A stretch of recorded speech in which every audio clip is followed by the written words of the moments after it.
they were told that if the bodies are in Kuki-Zomi dominated areas, which is likely, Meitei police personnel cannot go to those areas to look for these bodies. That is the level of divide that we have in the state. The government has been harping on is that in terms of ending this conflict or addressing its root causes, is curbing illegal immigration in the state.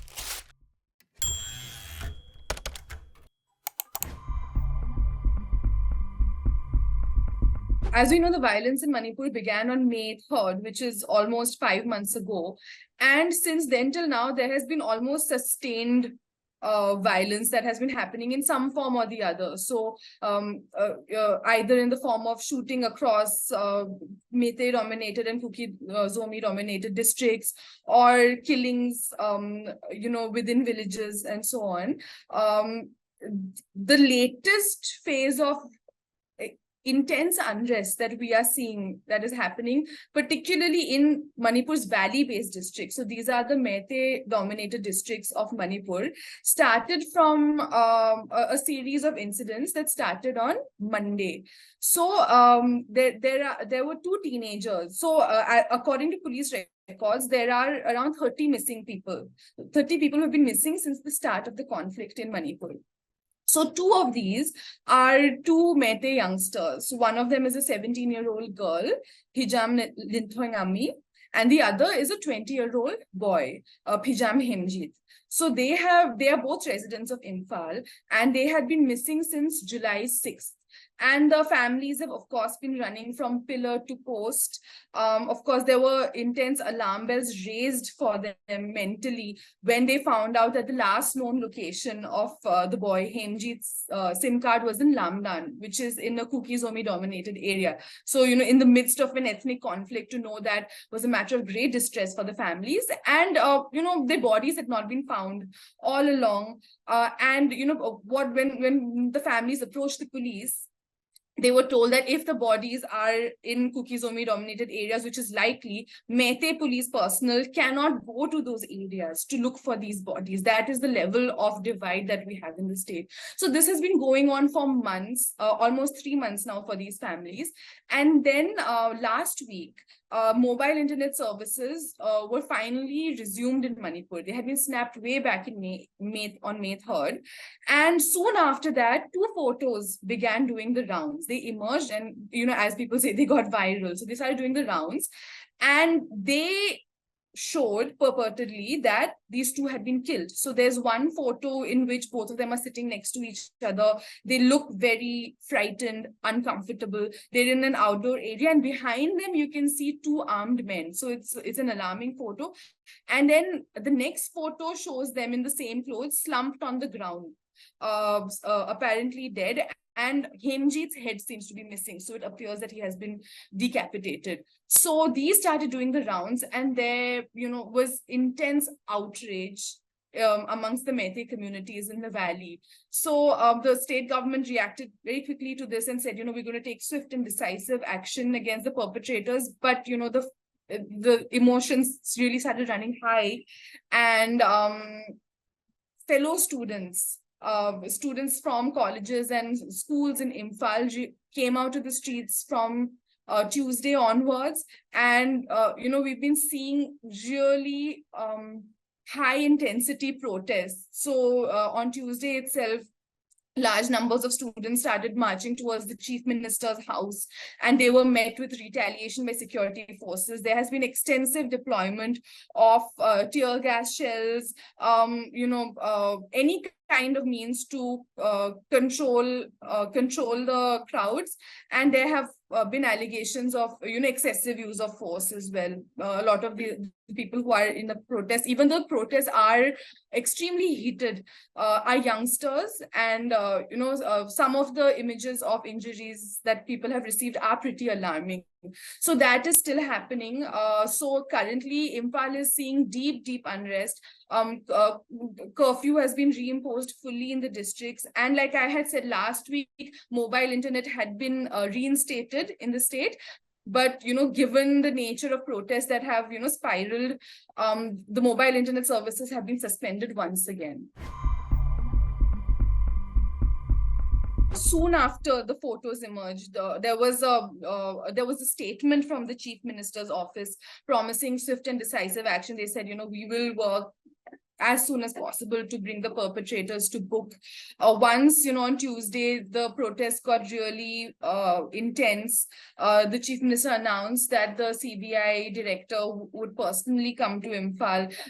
And keep in mind, this case of the two missing teenagers is among the cases that have been transferred to the CBI. So once these photos came to light and these kind of protests have been kindled, the CBI director, a team headed by the CBI director, they came to Imphal. So that investigation is ongoing. At the same time, around 24 Meitei legislators, they have written to the Union Home Minister saying that, we want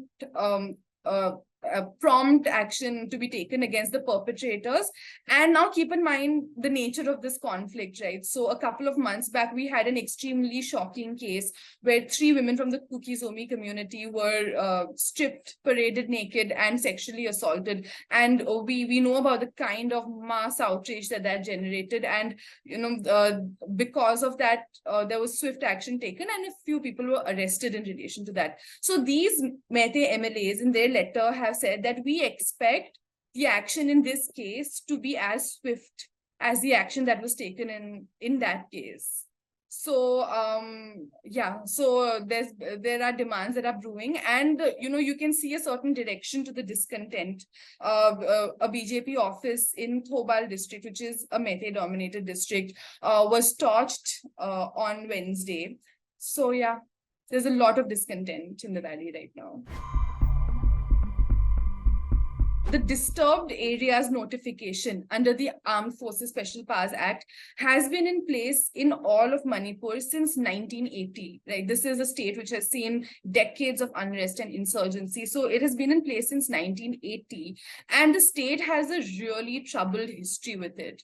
So in 2004, when the Thangja Manorama case happened, a 32-year-old a woman was allegedly killed by Assam Rifles personnel. There were intense protests across the state, and then it was withdrawn from sections of Imphal.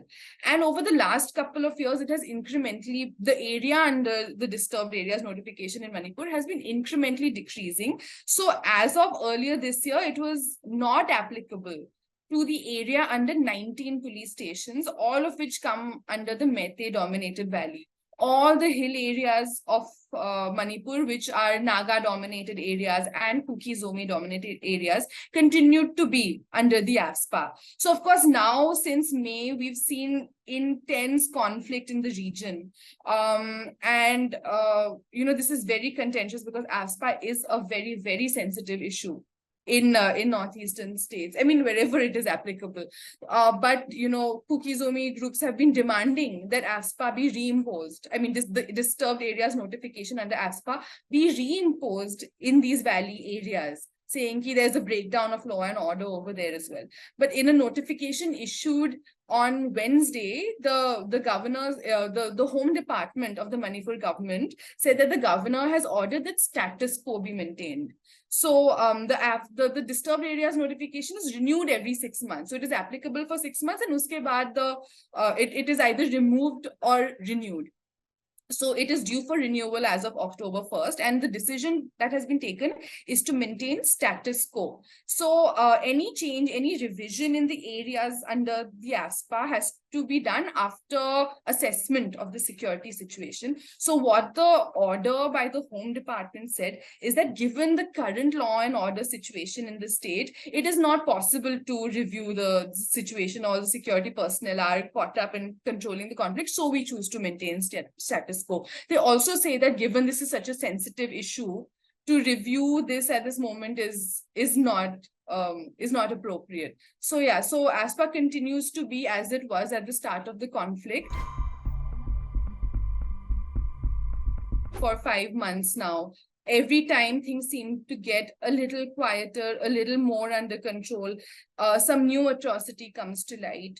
There's some fresh incident that rekindles this kind of fire in the state. So what the state government has been harping on is that in terms of ending this conflict or addressing its root causes is curbing illegal immigration in the state. So what they say one of the root causes of the conflict is, and I quote, illegal immigration from Myanmar of Chin people who share ethnic bonds with the Kuki people. So they're saying that this kind of influx is responsible for the turmoil in Manipur. So last week, the state government the chief minister had a press conference where he said that, the steps we are taking, that we are working towards is an NRC, a National Register of Citizens.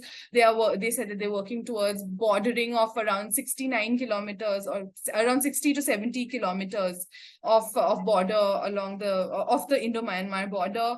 They said that we have asked that the free movement regime with Myanmar be stopped. So that's a provision that allows tribals on either side of the Indo-Myanmar border to travel 16 kilometers into the other's territory without a visa. So they're saying that has made it hard to control illegal influx, so stop that. So the state government has kind of been harping along these lines that this is what we are working towards. But that is also something that inflames the other warring community, the Kukis in the state. So as of now, there doesn't seem to be any kind of common meeting ground for both the communities. The Kuki-Zomi community in the state continues to draw a hard line demand for separate administration. So that process of conciliation and common ground seems elusive as of now.